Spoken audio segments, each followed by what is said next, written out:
मंच पर उपस्थित हैं, हम उनसे भी निवेदन करते हैं कि अपने मधुर कंठ द्वारा सभी सुंदर साथ को अपनी वाणी द्वारा अवगत कराएंगे। बोलो श्री प्राणनाथ प्यारे की जय।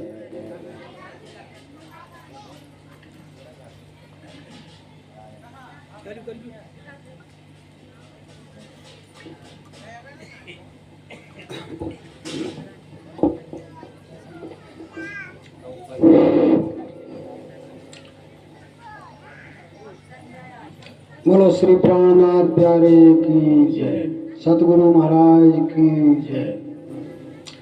प्रथम लागू दो चरण को, धनिये न छोड़ाइयो खिन। लाख तली लालेड़िया मेरे जीव के यही जीवन। इन पांव तले पड़ी रहूं, धनी नजर खोलो बातूं। परना वालू निर्गुण नेत्र मेरे जीव के ही जीवन, मेरे जीव के ही जीवन।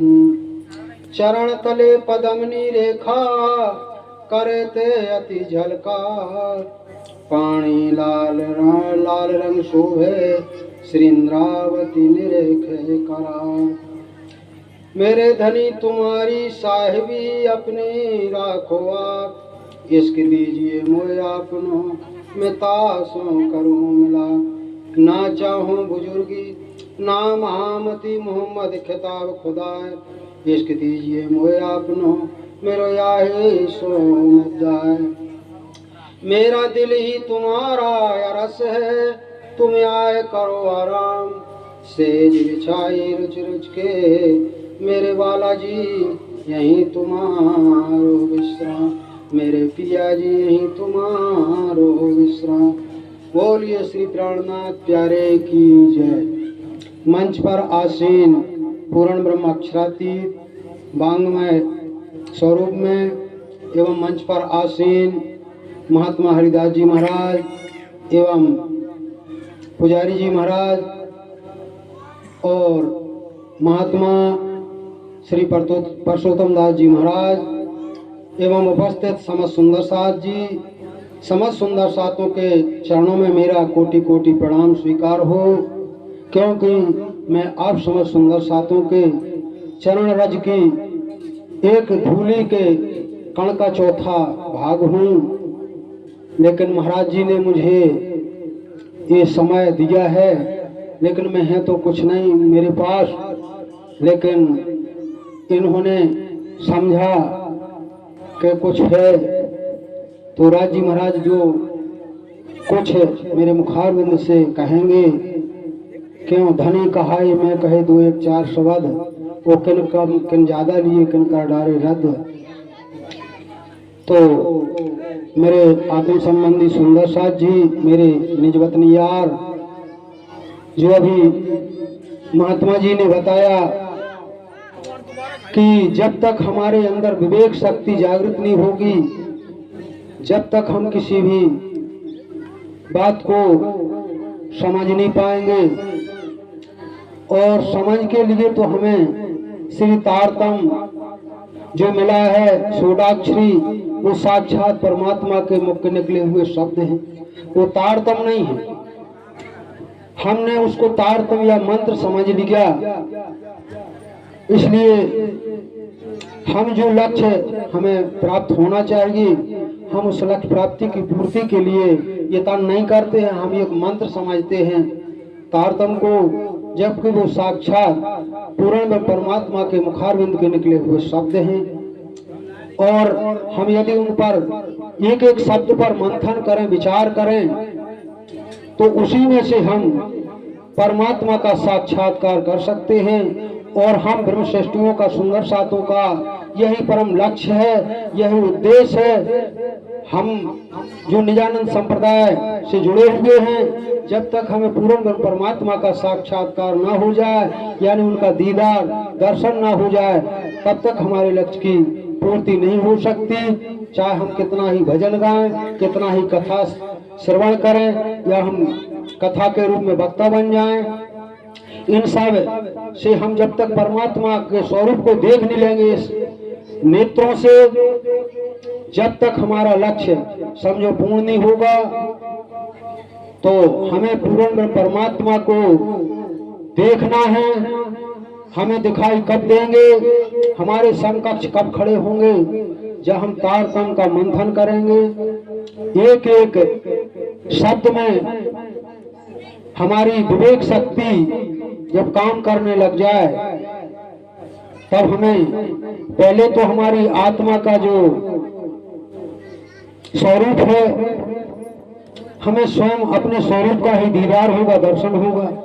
जब हमें अपने आप का दर्शन हो जाएगा तब हमें पूर्ण ब्रह्म अक्षरातीत का दर्शन हो जाएगा। तो इस ब्रह्मांड में आना हमारा सार्थक होगा। हमारा निजानंद संप्रदाय में प्रवेश करना सार्थक होगा। जब तक हम ब्रह्म का साक्षात्कार नहीं कर लेते हैं तब तक हमें फिर पुनः जन्म लेना पड़ेगा। जबकि कहा गया है वाणी में कि दोबारा तारतम्य लेने वाले का जन्म नहीं होता है। लेकिन अगर हमने लक्ष्य नहीं प्राप्त किया तो हमें फिर जन्म लेना पड़ेगा, फिर तारतम्य मिलेगा। और इसका प्रमाण शास्त्रों में भी बताया है। एक बार सती जी ने महादेव जी से कहा कि आप जिसका ध्यान करते हैं महादेव जी, मुझे बताइए कि आप किसका ध्यान करते हैं। तो सती जी से महादेव जी ने कहा कि ऐसे सती जी प्राप्त नहीं होता है। कई जन्मों के संस्कार, कई जन्मों की साधनाएं, तप और त्याग के फलस्वरूप ही उस ब्रह्म का अनुभव होता है। तो सती जी ने कहा महादेव जी कैसे अनुभव होगा हमें उस ब्रह्म का। तो उन्होंने कहा 5 जन्म तक विष्णु के अन्य अवतारों की भक्ति प्राणी करता है तब हयग्रीव अवतार की भक्ति होती है। जब 10 जन्म तक हयग्रीव अवतार की प्राणी भक्ति करता है तब नरसिंह अवतार की भक्ति प्राप्त होती है। जब 10,000 जन्म तक नरसिंह अवतार की भक्ति प्राणी करता है तब रघुनाथ रामचंद्र जी की भक्ति को प्राणी प्राप्त होता है। तो जब 1 जन्म तक रघुनाथ रामचंद्र जी की भक्ति करता है प्राणी, तब कहीं कृष्ण की अनपायनी भक्ति को प्राणी प्राप्त हो पाता है। तो सती जी ने कहा जब जिसका जन्म जन्मांतरों में भक्ति पूर्ण हो चुकी होगी तो उसे स्वतः प्राप्त हो जाएगी। तो इसका उपदेश करना व्यर्थ है। तो महादेव जी ने कहा नहीं सती जी, उपदेश करना व्यर्थ नहीं है। जैसे जमीन को हमने खूब उपजाऊ बनाया और उसमें जब तक हम जल नहीं देंगे, जब तक बीज अंकुरित नहीं होगा, तो इसी प्रकार कोई पवित्र आत्मा है भी जन्म जन्मांतरों में जिसने भक्ति और तप और त्याग और साधना की जा रही है, पवित्र आत्मा बन गई, लेकिन उसको जब तक उपदेश रूपी जल नहीं सींचेगा तब तक भक्ति रूपी अंकुर प्रकट नहीं होगा। जिस प्रकार जमीन को कितना भी उपजाऊ बना लीजिए, लेकिन जब तक उसमें हम जल सिंचन नहीं करेंगे तब तक बीज अंकुरित नहीं होगा। इसी प्रकार कोई पवित्र आत्मा भी है, उसको उपदेश नहीं दिया जाएगा तो तब तक उसके अंदर भक्ति का अंकुर का स्फुरण नहीं होगा। इसीलिए ये कथा कीर्तन सत्संग किए जाते हैं कि कोई ना कोई आत्मा यदि पवित्र होगी, जिसका जन्म जन्मांतरों का तप होगा, उसके हृदय में ये बात जम जाएगी और उसके अंदर से अंकुरण फूटेगा। और जब अंकुरण फूटेगा तो एक वृक्ष बनेगा, उसमें छाया भी होगी, फल भी लगेंगे, उसके फल का रसास्वादन भी होगा। तो प्यारे सुंदर साथ जी, जो तारतम्य मिलता है ये एक सामान्य समझ लिया हम सब सुंदर साथों ने कि साधारण में हमें तारतम्य मिल गया है। कई जन्मों के जब हमारे तप होते हैं, ये सब शास्त्रों में प्रमाण मिलता है। जैसे कि अभी शिव जी और पार्वती के संवाद से सभी को विदित हुआ। शंकर जी ने जो बताया था सती जी को कि कई जन्मों तक तपस्या करनी पड़ती है प्राणी को, तब कहीं ये तारतम्य प्राप्त हो पाता है। तो कितनी कठोर साधनाओं, कितने जन्म जन्मांतरों में हमने तब साधनाएं और त्याग और साधन और नियम के अनुसार चले होंगे, तब हमें ये तारतम्य प्राप्त हुआ है। और हम इसको ना समझने के कारण उसकी कदर नहीं समझते हैं। हमारा परम लक्ष्य होना चाहिए पूर्ण ब्रह्म परमात्मा की प्राप्ति, उसका दीदार। उसे हमें अपने समकक्ष खड़ा जब तक हम नहीं कर लेते हैं, जब तक हमें सांस नहीं लेना है, जब तक हमें उसका दीदार ना हो जाए, उसका दर्शन ना हो जाए परमात्मा का, इसी देह में रहते हुए। एक भजन में सभी सुंदर साथ गाते हैं कि एक देह से प्रभु पूर्ण मिल है सोई जन्म तुम्हारा। सभी गाते हैं कि इसी देह से, जब इसी मानव तन से हमें परमात्मा का साक्षात्कार हो जाए तो हमारा मानव जन्म लेना सार्थक होगा। भजन में तो कह दिया हमने कि यही देही से प्रभु पूर्ण मिल है सोई जन्म तुम्हारो। तो हमारा जन्म जब ही सार्थक होगा जब इसी देही में रहते हुए हम उस पूर्ण ब्रह्म को प्राप्त कर लेंगे। तो उस पूर्ण ब्रह्म को प्राप्त करने में हमें कुछ नियम होते हैं, 5 यम 5 नियम। जब भी हमारे ऊपर लागू हो जाएं और उन 5 यम और नियम के अनुसार हम ध्यान समाधि में बैठने लगे, ध्यान समाधि भी हमारी जभी लगेगी जब हम 5 यम और 5 नियम का पालन करेंगे। तो 5 यम क्या है? सत्य, अहिंसा, अस्तेय, अपरिग्रह और ब्रह्मचर्य। तो और सत्य का अर्थ ये है कि सत्य में हम आचरण ले आए मन से, वाणी से और कर्म से। तीनों प्रकार से जब हमारा आचरण सत्य में होगा, हमारे मन में भी हो सत्य, हमारा जो हम कर्म करते हैं उसमें भी सत्य हो, और जो हम आचरण करते हैं उसमें भी सत्य हो। जब पूर्ण सत्य को हमने धारण किया, ऐसा नहीं कि हम मन में कुछ है करते कुछ और है। जब हम तीनों प्रकार से मन सा वाचा कर्मा, हम गाती तो हैं आरती में कि मन सा वाचा कर्मा श्री जुगल चरण की आस। हम जुगल चरण की आस में हैं और मन से और वचन से कर्म से कहते हैं हम, लेकिन हम कथनी में है करनी में नहीं है। जब हम कथनी तज करनी करे तो विष से अमृत होए। हम कथनी ना कहते हुए करनी और रहनी में आ जाएं। तो हमें सत्य में स्थित होना है। अहिंसा, मान लो किसी जीव का हमारे द्वारा हतन ना हो। अस्तेय माने चोरी की प्रवृत्ति ना होना चाहिए। पिछले साल हमारे अस्तेय के ऊपर चर्चा हुई महेश से, तो एक जगह हम तीनों लोग जा रहे थे, महेश और देवेंद्र और हम। तो देवेंद्र कहा लो चना पटा लो इस खेत में से। अब महेश को वो बात ध्यान आ गई कि इन्हें अस्तेय के विषय में समझाया था। कल यार अस्तेय के दोषी हो जाएगी अपन अगर बिना पूछे किसी के चना पटा लेगी तो ये है पालन। मान लो महेश ने अगर अस्तेय के विषय में सुना है हमसे कि अस्तेय क्या है, अस्तेय माने चोरी की प्रवृत्ति में होना। किसी की कितना कुछ सुंदर वस्तु हो, हमारा जब इच्छा ना उस पे जाए।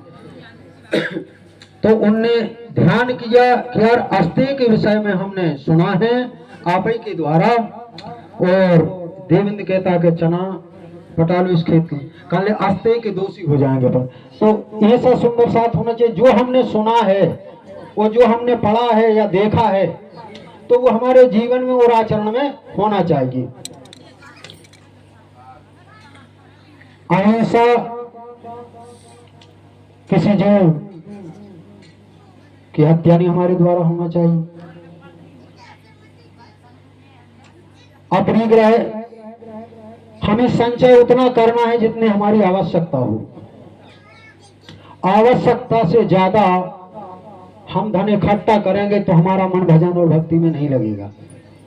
हमारा समय उसी में जाएगा कि इसको कहाँ खर्च करें, किस जगह पे लगाएं, कौन सा कारोबार चलाएं, उसी में व्यस्तता रहेगी आपको। अगर सीमित रहेगा, आपकी मूलभूत आवश्यकता क्या है सभी जानते हैं कि रोटी कपड़ा और मकान, ये मानव की मूलभूत आवश्यकता है। यदि हमें रोटी कपड़ा और मकान है तो हमें ज्यादा संचय करने की, अगर हम ज्यादा संचय करेंगे तो हम अपने लक्ष्य से परिहास हो जाएंगे। तो अपरिग्रह का मतलब कि हमें जरूरत से ज्यादा संचय नहीं करना। अब जब हम इस 5 यम का पालन करेंगे और हम ध्यान समाधि में बैठेंगे, राज्य महाराज के स्वरूप को हमारे दिल में उतरेगा और हम उनका दीदार करेंगे, साक्षात करेंगे। यदि हम यम और नियम का पालन नहीं कर पाते तो हम अगर साधना करने बैठे भी ध्यान करने तो हमारा ध्यान नहीं लगेगा, कहीं ना कहीं यही लौट के आ जाएगा। ज्यादा से ज्यादा अगर आप करोगे ध्यान साधना का प्रयास तो ज्यादा दौड़ी तो शून्य तोड़ी पर आड़ी पड़ी निराकार। अगर शून्य तोड़ के आप चले भी जाओगे तो निराकार में आपकी सुरता हो जाएगी, आगे नहीं जा पाएगी। और अगर हम शब्दों के चक्कर में रहेंगे तो वाणी में कहा है स्वामी जी ने कि सुरता तो आगे मिली शब्द समाना सुन। शब्द के भरोसे अगर रहेंगे हम तो शब्द कहाँ समा जाएंगे? सुन में। केवल हमें अपनी सुरता को चढ़ाना है। वो सुरता हम कब चढ़ा पाएंगे? जब हम यम और नियम का पालन करेंगे। तो अब ज्यादा ना बोलते हुए समय का अभाव है और अभी 2 महात्मा हमारे बीच में उपस्थित हैं, इनकी भी थोड़ी थोड़ी वाणी चर्चा होगी। तो ज्यादा समय ना मैं लेते हुए अपने शब्दों को यही विराम देता हूँ। कहने को तो बहुत कुछ है लेकिन समझने वाले तो ये सारे भी ही समझ जाते हैं। और यही प्रार्थना है समस्त सुंदर सातों के चरणों में मेरी, मैं समस्त सुंदर सातों के चरणों के रज के समान ही नहीं हूं, लेकिन हमें अपने लक्ष्य प्राप्ति के लिए भी जिस प्रकार हम 8 घंटा अपने परिवार को खुशहाल रखने के लिए मेहनत करते हैं, दर बदर भटकते हैं, तो हमें अपनी आत्मा के लिए भी हमें कुछ करना चाहिए। यदि हम 8 घंटा परिवार वालों के लिए समय देते हैं तो 2 घंटा हमें अपने धनी के लिए ही समय देना चाहिए। सुबह 1 घंटा शाम को हम ध्यान समाधि की अवस्था में बैठें, चितवनी करें। बगैर चितवनी के हम अपनी तारतम वाणी में चितवनी कहते हैं, शास्त्रों की भाषा में उसे ध्यान समाधि कहते हैं। तो हम तक जब तक ध्यान समाधि के अवस्था को प्राप्त नहीं होंगे जब तक हम परम धाम नहीं पहुंच पाएंगे। और जब हम जीते जी परम धाम में आना जाना बना लेंगे तो ये देह छोड़ने के बाद मुमकिन है कि हमें परम धाम मिलेगा, परमात्मा मिलेंगे। और जब हमने जीवन में ही वहीं आना जाना नहीं बनाया, परम धाम में जाना नहीं सीखा, इसलिए इतना ही कहते हुए ज्यादा ना कहते हुए मैं अपने शब्दों को ही विराम देता हूँ। और हमारे बीच में पुजारी जी मंच पर उपस्थित हैं, अब उनसे मैं आग्रह करता हूँ कि वो भी थोड़े से समय में गागर में सागर भरने का प्रयास करेंगे। बोले श्री प्राणनाथ प्यारे की जय।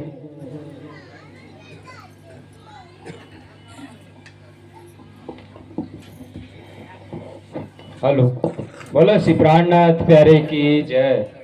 हाँ, अब हमारे बीच में परम सम्मानीय श्री